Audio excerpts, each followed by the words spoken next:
Welcome, welcome, welcome. If you're joining us, Steve, I can't hear the meeting in the background there, so which means everybody else can. Welcome, join us. We're talking about dark social today. Stick with us. Steve Spiro, you're a mentor, you're a consultant, you're a business owner, but most importantly, you're a host of your own show and you're also a master connector.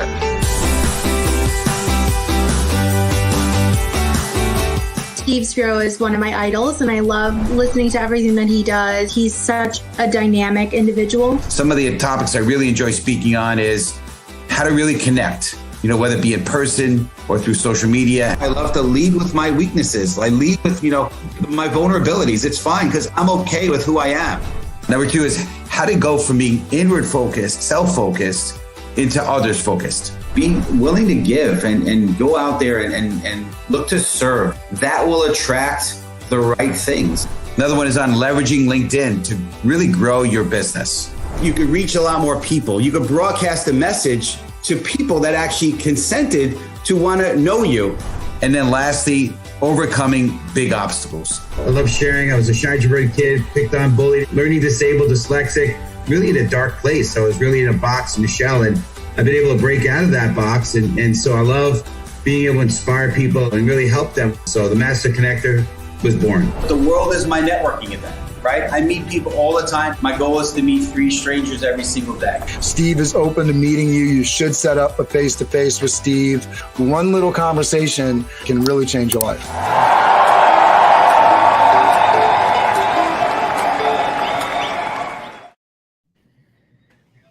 All right, Steve, get us started off here. All right. Well, welcome, everyone. Glad you're on here with us. We're going to have a great time today. Cameron is here with us. Some of you guys saw a message from him earlier that he is on vacation. So he's here, but he's kind of not all here, right? But that's going to be a fun time. And so make sure you're in the comments, where you're coming from, where you're tuning in from. We want to hear from you. Make sure you're networking in, with each other as you're in the comments, connect with each other. We're about connecting, and this is our community, right? We're all about collaboration and connection. So make sure you're in that. But I want to kick off this show, and I want to, so as I always say, Steve Spiro coming to you live and direct, and I'm the Master Connector, and so yeah, normally the show is about being the light, right? That's our mission. However, today we're going to focus on the dark, okay, and not bad, negative stuff, but it's dark social. And what I've learned, and I've been learning a little bit about it, and we're going to hear from an expert today, but dark social, shares happen.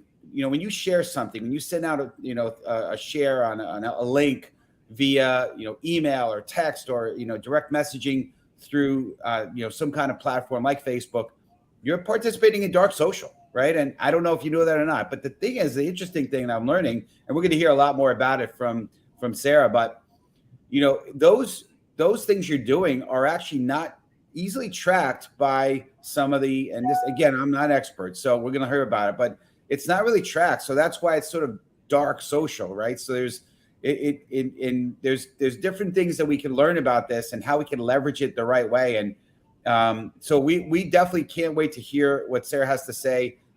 Basic bottom line is, if you're big into referral like we are, this could be a really good tool that you could leverage in a very, very effective way from a marketing perspective. So we're all about this, and that's what we're about. We're big time, and we love the unique perspective that this topic is going to bring us, and it's definitely a unique topic. So hopefully you're going to get a lot out of this today, and I know you will get a lot out of this today. So I'm going to have Cameron, my man from Pennsylvania, he's going to kind of introduce Sarah and bring her to the stage here. So Cameron, I'll turn it over to you, sir.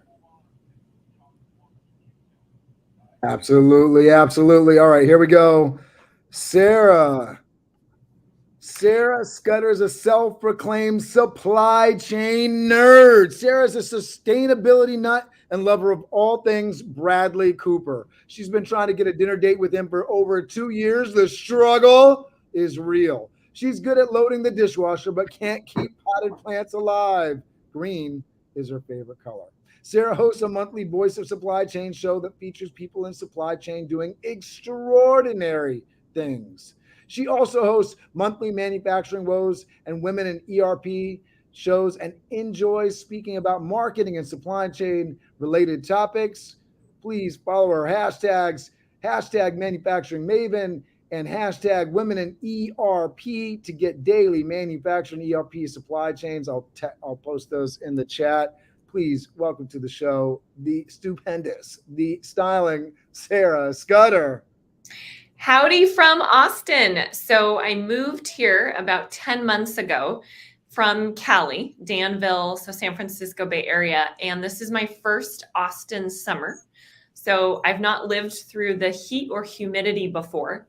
And we've had a thunder and lightning and rainstorm this week. So if my hair looks a little crazy and wild, I'm adjusting to a new climate and temperature.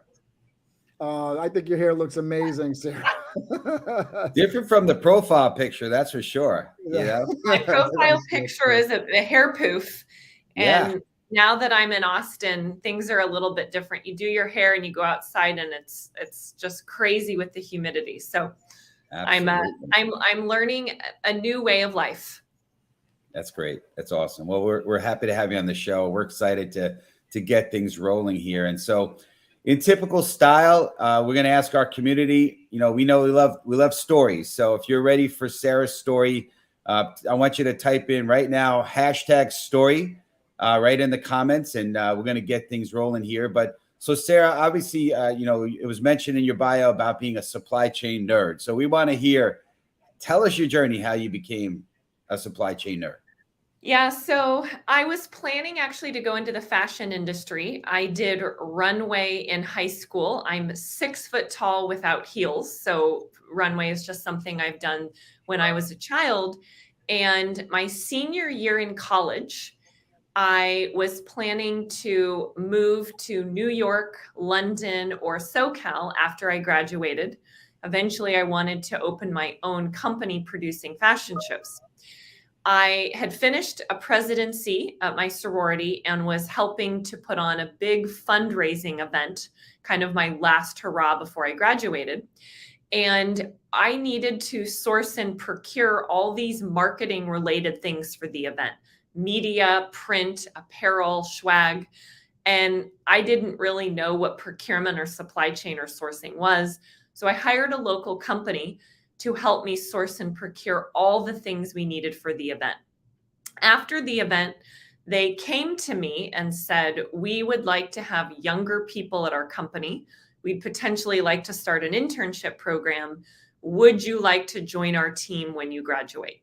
Now, in my mind, I'm thinking, I don't even know how to spell procurement. I don't really understand or know what supply chain is, but I took some time and decided that I was very entrepreneurial, that I thought going the startup route and working for small companies would be better suited for my personality and skill set. And I said, what a great opportunity for me to come in at the ground level at a small local company, learn everything that I can about business, from customer service to strategy to accounting, just all aspects. And so I decided to take the job. So a week after I graduated, I started, and I spent the first part of my career actually in sales. And so I was selling a software solution into people that worked in supply chain and marketing procurement. The tool helped companies source and procure packaging, print, and swag related items. And as I continued to progress throughout my career, I decided that I really, really had a passion for and loved marketing. So I decided to try out some things when I was still in sales around content creation and leveraging LinkedIn to really build a brand and educate the market at scale to see if I could drive inbound traffic and inbound interest. So I said, I'm going to try this LinkedIn content creation thing for 90 days and see how it goes. And it went really well. It was very, very successful. So I decided to do more and more education, demand gen related activities when I was in a sales role, and said, wow, this is really for me. This is the future. the idea of educating people so they think of your company when they're ready to buy really felt right to me. And it felt like it was a very buyer-centric process. And so I decided to pivot my career into marketing. And now I run marketing for a supply chain startup company called SourceDay here in Austin. Very cool. Very, very cool. Well, we appreciate that. And yeah, so the supply chain nerd she is, huh? All right. So, well, we want to learn some more about this intriguing thing called dark social. So for our community, we want you to type in the word, #learn. And we're going to get started and ask us and dig into this topic because, I know a lot of people confuse. I said dark social. They're like, oh, we're talking about the dark web. No, it's not the dark web, But so tell us, if you can, in your own words, what dark social is and why it should be an essential part of your marketing strategy. So to me, dark social is understanding where your customers go to consume their information, then creating valuable and useful content and putting it in that channel or in those multiple channels. So you are educating your buyers so they think of your product or service or company when they are ready to buy. Now, the reason it's called dark social is because attribution software does not do a good job of tracking. When I say attribution software, I mean something like a Salesforce, something like a HubSpot, where you're actually trying to tie where inbounds are coming from, where you're doing a direct link, where you want to attribute it to some sort of activity. Well, dark social is something where it's very, very hard to tie a direct attribution to, but it's working because of the feedback that you're getting and the things that people are saying to you. So I'll give you an example. In supply chain, which is where I've spent most of my career, the companies that I've worked for, our buyers are on LinkedIn. And so I have dedicated significant time and resources to producing content, engaging and interacting with posts, and networking with people through LinkedIn because I have done my research. I know my customer, I know our ideal customer profile, and I know that they are spending time consuming content on LinkedIn. So I would describe LinkedIn as a dark social channel because it's not easy to attribute when somebody comes into you if it came from LinkedIn or not. So an example will be if I go and do a post after this show and I have 20,000 impressions and 100 comments, that is not going to be picked up by attribution software. But I'm going to be able to read all of those comments. I'm going to be able to type responses. I'm going to be able to learn and engage with people through LinkedIn. And they may decide in 6 months, in a year, in 2 years, when they need to automate their purchase order changes, that they're going to reach out and think of SourceDay when they're ready. But tracking that back directly to one LinkedIn post or one comment or one interaction on LinkedIn is very challenging and difficult to do. I will also say that I think the buying journey has changed tremendously. So for me, as a chief marketing officer, if I am in need of a new solution, whether it's a technology, a new system, whether it's somebody who has a niche service and we're looking to hire a consultant, the first thing I do is I go to my network and I say, who do you recommend? Who have you worked with? So a lot of dark social is actually happening in text message and it's happening in Slack channels where somebody may see a post that I did 2 weeks ago. They may screenshot it. They may share it with their entire marketing team, or they may share it with their friend, but there's no way for me to actually tie back that attribution to that specific share in Slack. Wow. Okay. Yeah. So it's not as crazy sophisticated as maybe it kind of sounds like it when you hear the word dark social. It's just things that's not easily tracked. And LinkedIn, which is where me and Cameron, and obviously you, Sarah, spend a lot of our time doing things in. And so it's great. It feels comforting. I want to say too that there's so many places that my business, Toth and Staffing, receives referrals from, and so much is very difficult to track because I'm getting, and the way I hear about it is I have clients that get on the phone with me and say, "Oh, you were mentioned to me by somebody in the Scarsdale Moms Facebook room or Scarsdale Buzz or Chappaqua Moms," right? And so I'm hearing about these sources. Obviously, there's the referrals, the word of mouth. Nancy Wolf just commented back to the question. I want you all to answer this question too. If you're watching today, do you get referrals in your business? Do you have people referring you out to other customers? If you are, we want to hear from you because we'd love to address that in today's conversation. And I think it's important to note, I mentioned LinkedIn as part of my example, but there are many, many different dark social channels. And it's really important for you to go out and do research and interview your customers, interview your buyers, interview people that would benefit from your product or service, and figure out where they are going to get their information. It may be Instagram, it may be Reddit, it may be TikTok, it may be YouTube, it may be a podcast. So you need to figure out where your buyers are going, and then you want to get your content in that place. LinkedIn may not be right for everyone. Obviously, all of those of you who are here today are LinkedIn users and spending time on LinkedIn. But I want to be very clear that there are multiple channels and multiple places that you can get your content and information. And it's important to prioritize and figure out where your customers and buyers are.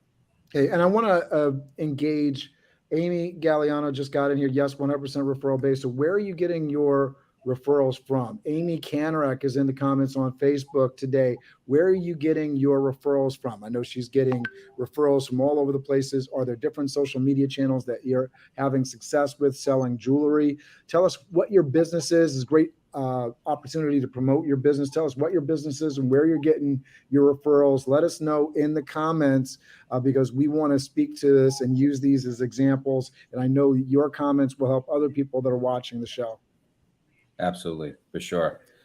Well, good stuff. So we want to kind of move on here and we want to talk about, and so we're going to ask you to type in the word, 2 words actually, but hashtag tell us. So, because we want you, Sarah, to tell us, right? Tell us about customer insight programs and how you've used those insights that you've gleaned to drive your content. I know this is right up your sweet spot and right up your alley. Yeah. So one of the most important things that I think my team and I have done is we have launched a customer insight program. And the purpose of this program is for us to spend time in the weeds talking to our customers as much as possible.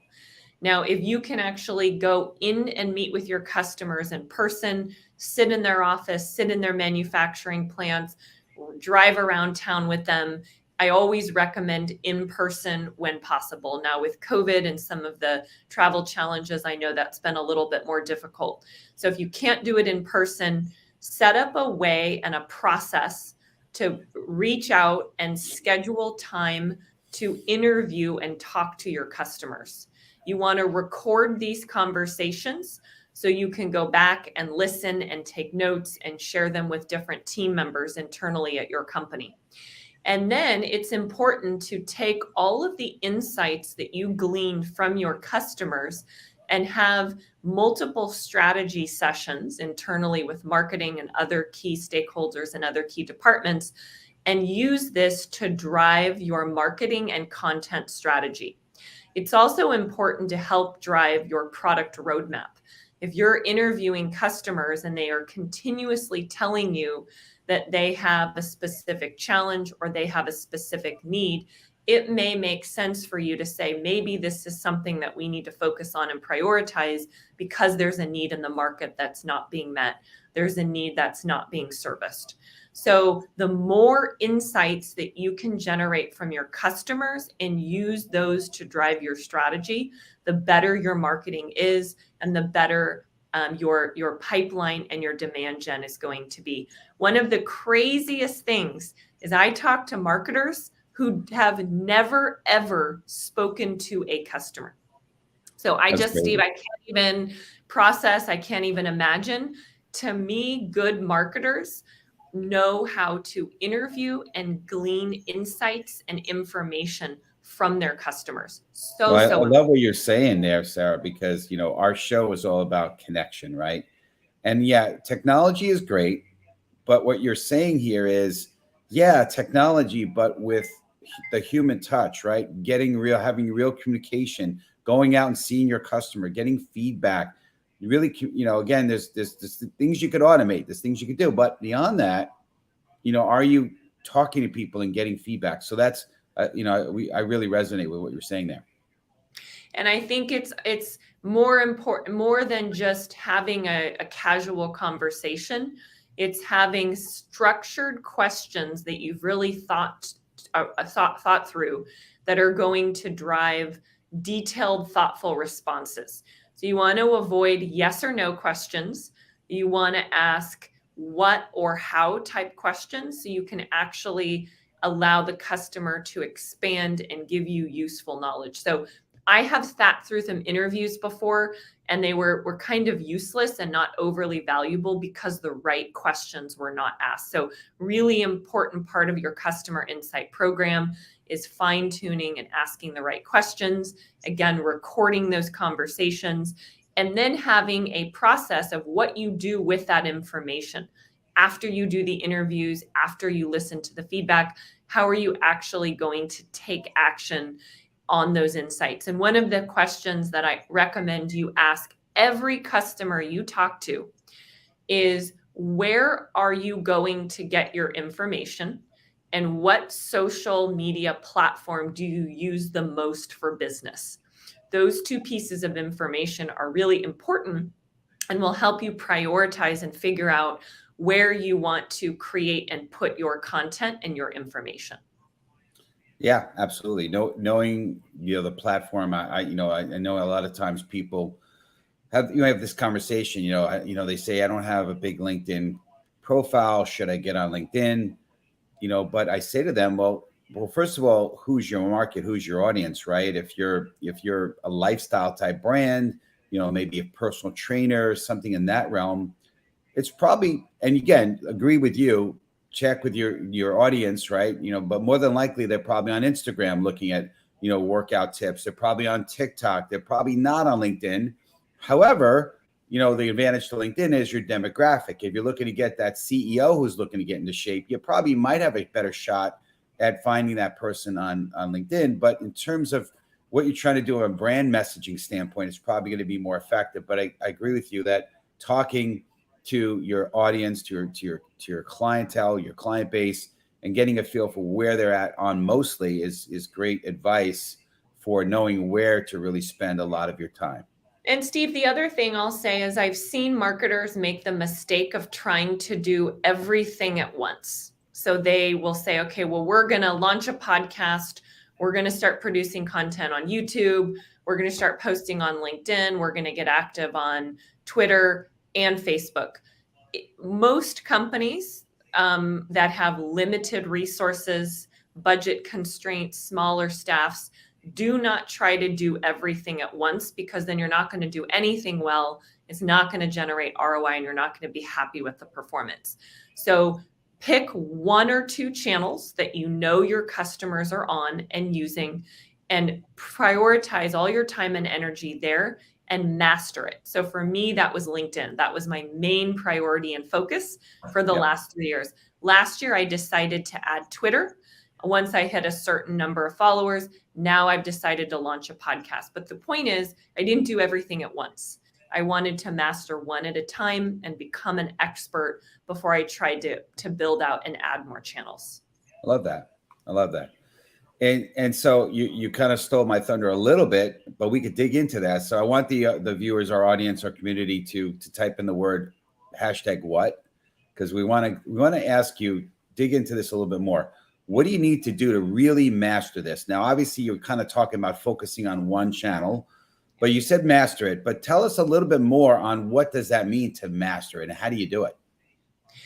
Yeah. So again, I think mastering dark social is going to depend on whatever channel you decide is most important for you to prioritize.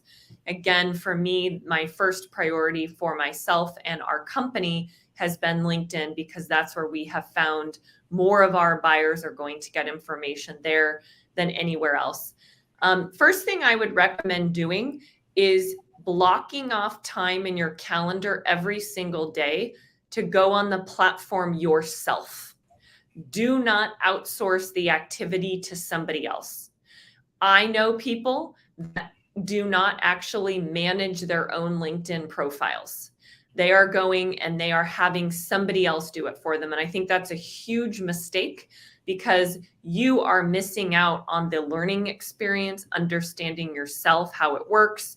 And you're missing out on all the intel and insights that you could be getting from writing the post yourself and engaging and interacting with all the comments. So over time, once you've mastered it, maybe you can bring on other people to provide support and help. But from the beginning, do it yourself instead of having somebody else. Block off time every day and be very, very thoughtful about what type of responses you are getting.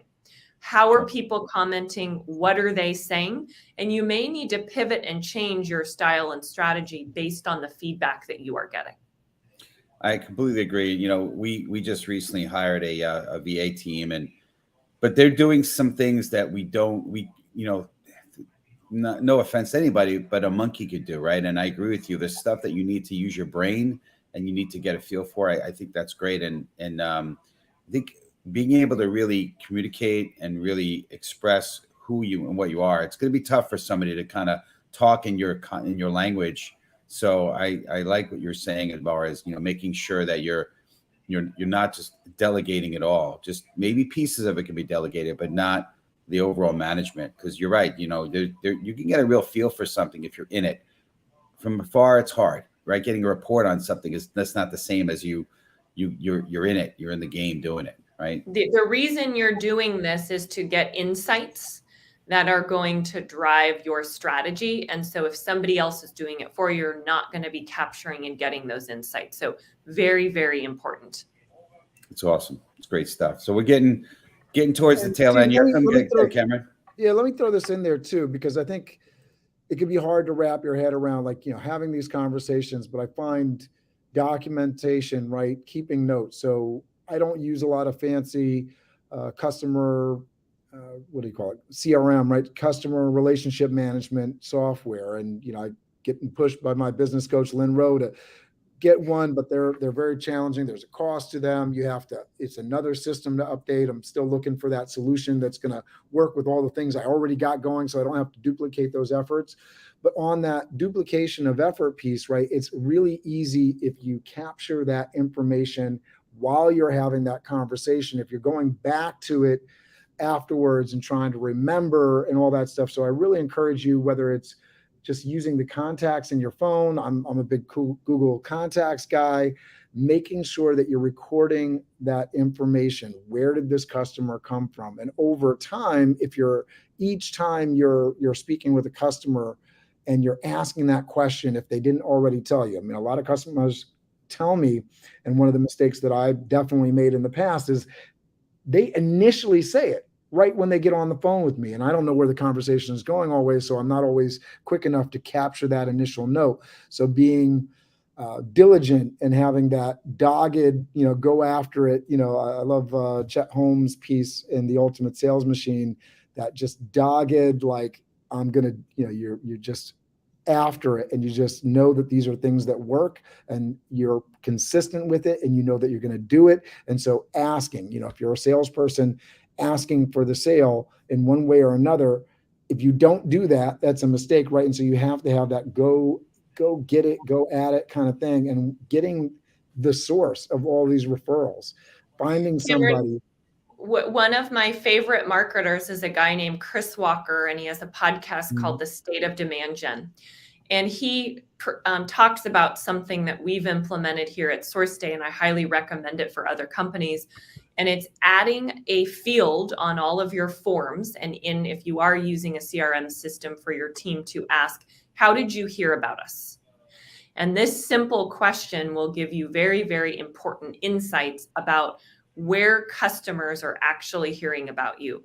Is it a referral from Sue? And you go back and you track and say, wow, Sue refers me 10 customers a month.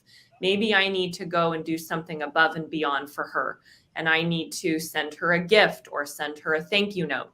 Maybe you're hearing that your podcast is driving a lot of inbounds and maybe you want to invest more time and resources there. So that attribution piece, which is very hard to track in dark social, one of the ways that you can pretty easily is by asking that very simple question, make it a required field. Do not give a drop down because it's going to bias responses, but capturing and analyzing that data is really important. Great stuff. Yeah, absolutely. It's fantastic. So we want to keep it moving because we're getting to the top of the half hour here. So one last question we want to ask. And so community, you're ready. I want you to type in the word hashtag how, H-O-W. And so here's the question, and you've kind of touched on it some already, but now just make it simple for our audience because we like it straight and simple, but how do you get the most out of dark social? And you've kind of touched on it a bit, but if you could just sort of summarize best way to get the most out of it. Pick one channel and test it out for 90 days and be very thoughtful about reading responses and the inbounds and reactions you're getting and assess after those 90 days and say, is this valuable for me? Am I getting useful insights? Am I getting inbounds? If not, you need to think about pivoting your strategy and potentially then pivoting your channel. So 90 days is a good time frame to trial and error. So just to piggyback off that, so I assume there's maybe I could think of two off the bat. Maybe there's more. But if you're looking at what you're doing, you're going to look at your channel, but you're also going to look at your messaging and your methodology. No, I mean, isn't there? What are the things that they need to be concerned about, right? Because are you going to go to LinkedIn, and then what's the messaging, right? You got to kind of look at the messaging and how you're doing it, the methodology, no, or is it more to that? Yeah, so the responses that you're getting, I would say, is the most important thing to look at. What are people writing in the comments? Are they the right people that you're trying to get in front of? So for instance, if we're selling software to people in supply chain and I'm getting a ton of people in marketing or a ton of people in education responding to my content and posts, it probably means I'm missing the mark and I'm not producing the right type of content for my audience. The other thing is looking at what is happening in your DMs. Are people reaching out to you and sending you notes and saying, hey, loved your post yesterday, thought it was really useful, or hey, do you want to come on my podcast and talk about this topic further? If nobody's reaching out to you in your DMs, that's probably a sign that maybe your messaging isn't hitting the mark as well. So looking at the comments closely, looking at the titles of the people who are engaging and interacting, and looking at, are you getting messages coming in from your DM? The other thing that I think is important is you spending time engaging and commenting on other people's posts as well. It's not all about take. So I want to go look at what's Cameron posting tomorrow, and I'm going to write a thoughtful response. What's Steve posting? So going out and spending time to engage with other people's content that are good and useful context for you, I think is really important. Yeah, we should have dropped this at the beginning of the show, but we have a graphic that Sarah had sent over to us. The majority of sharing happens via email, IM, and text. And so those are some impressive numbers to look at and engage with as you're thinking about your marketing. 16% happens on public social, 84% happens on dark social. And so these are all these methods that we aren't able to easily track from our Google Analytics systems and all that, right? Very cool stuff. I have a question for you, Sarah. So, obviously daily I've been putting out posts and I've been tagging you and you've been putting in some comments, and I'm curious of what you did over the last week or so, did that drive? Were you getting the type of people responding as you're saying in just before? And are you getting some DMs coming to you around that? I mean, maybe it's too short. It was only a week, not even. So was that effective for you, what you were doing, that technique? Because that, I'm guessing, is a form of what you're talking about there. Yeah. So I'll quickly explain how commenting works on LinkedIn. So when you tag me in a comment on a post, it's going to come up in my feed. And then if I engage, meaning react and or write a comment that's longer than 5 words, that's a key thing. You want your comments to be longer than 5 words. Then that is going to go out to my network as well. So everybody that I'm connected with, so I've got about 19,000 connections, it's going to show up in their feed that Sarah Scudder commented on Steve's post, which means someone is likely going to then see that, click on it, at least read it, and potentially engage. So commenting is really, really powerful. And in particular on LinkedIn, I think very underutilized. You can drive a lot of traffic and a lot of inbound by not even doing your own posts, but spending time writing detailed, thoughtful comments on other people's posts. To answer your question, Steve, you don't have a big supply chain following. You have more marketing, entrepreneurs, business owners type contacts, which for my company is not our target market. Yeah. So I did not get a significant amount of views and engagement from people in my industry, but I did actually get some inbounds. Yesterday, I had somebody reach out that saw that I was going to be on the show, sent me a connect request with a 41-second recorded note that said I was going to be on your show, and he booked some time to speak with me. So that's a direct inbound that came from us interacting on the comments. There you go. Good.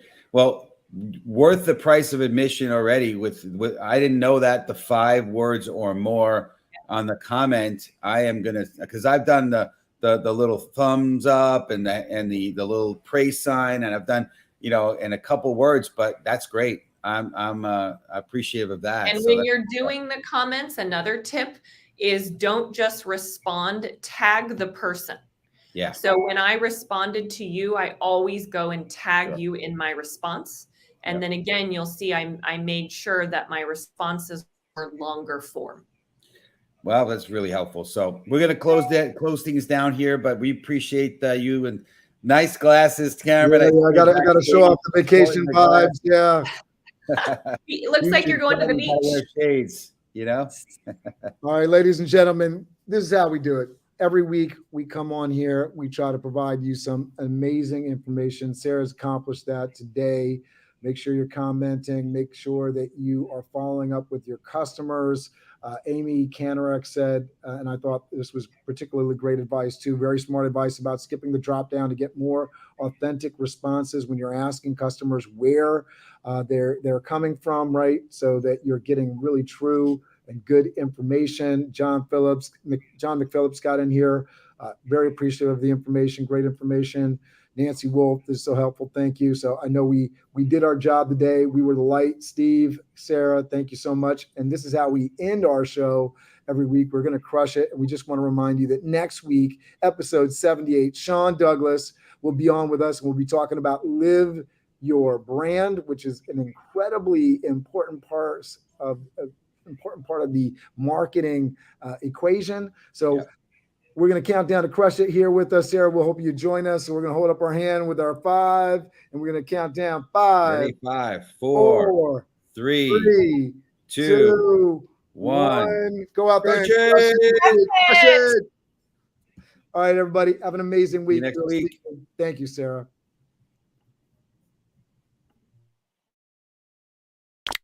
Steve Spiro, you're a mentor, you're a consultant, you're a business owner, but most importantly, you're a host of your own show, and you're also a master connector.